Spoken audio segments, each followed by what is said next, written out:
À Monsieur Rudy Sall. Monsieur le Président, ma question s'adresse à Monsieur le Premier ministre. Monsieur le Premier ministre, le mois dernier, la délinquance a considérablement augmenté par rapport à la même période en 2011. Les violences contre les personnes ont augmenté de 9% et les atteintes aux biens de 8%. Dans un communiqué, le ministre de l'Intérieur a tenté de justifier cette augmentation sans précédent en dénonçant des statistiques tronquées et une instrumentalisation des chiffres, se contentant d'annoncer pour toute solution la mise en place d'un nouvel outil de statistique de mesure de la délinquance.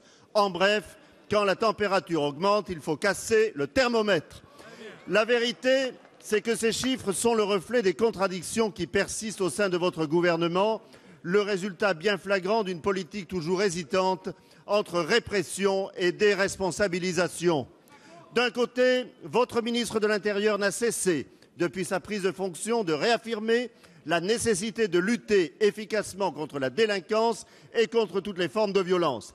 De l'autre, la ministre de la Justice, Christiane Taubira, incarne l'antithèse de cette politique. Sa circulaire de politique pénale en est une illustration parfaite. Peine d'emprisonnement en dernier recours, priorité affichée à l'aménagement des peines, suppression des tribunaux correctionnels pour adolescents, suppression des peines planchers. Ces mesures, qui d'ailleurs se résument à un détricotage des avancées permises sous le précédent quinquennat, ne feront à terme que renforcer le sentiment d'impunité des délinquants. Ce sont nos concitoyens qui en subissent et qui en subiront les conséquences. Quand allez-vous décider de prendre, Monsieur le Premier ministre, de prendre en compte à sa juste mesure le problème de plus en plus préoccupant de la hausse de la délinquance? Merci. La parole est à Manuel Valls, ministre de l'Intérieur. Monsieur le Président, Mesdames et Messieurs les députés, Monsieur le député Sall, le temps où vous fixiez les résultats des politiques de sécurité à l'avance, avant même qu'elles ne soient menées, oui, ce temps est révolu. Les combines statistiques hier, connues de tous et dénoncées de tous, notamment par les policiers et les gendarmes, ce temps-là est révolu. Fini les refus d'enregistrer certaines plaintes pourtant parfaitement recevables. Fini la déqualification de certains délits en contravention pour ne pas les comptabiliser. Fini les reports d'enregistrement et j'en passe.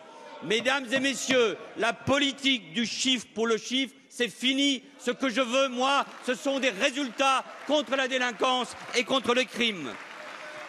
Et nous en assumerons toutes les conséquences, même les hausses factices impliquées par vos errements du passé. En octobre 2011, la comptabilité s'est arrêtée le 28 octobre, ce qui explique la hausse d'octobre 2012. C'est vous qui avez manipulé les chiffres, c'est vous qui avez menti aux Français, c'est vous qui avez échoué en matière de sécurité.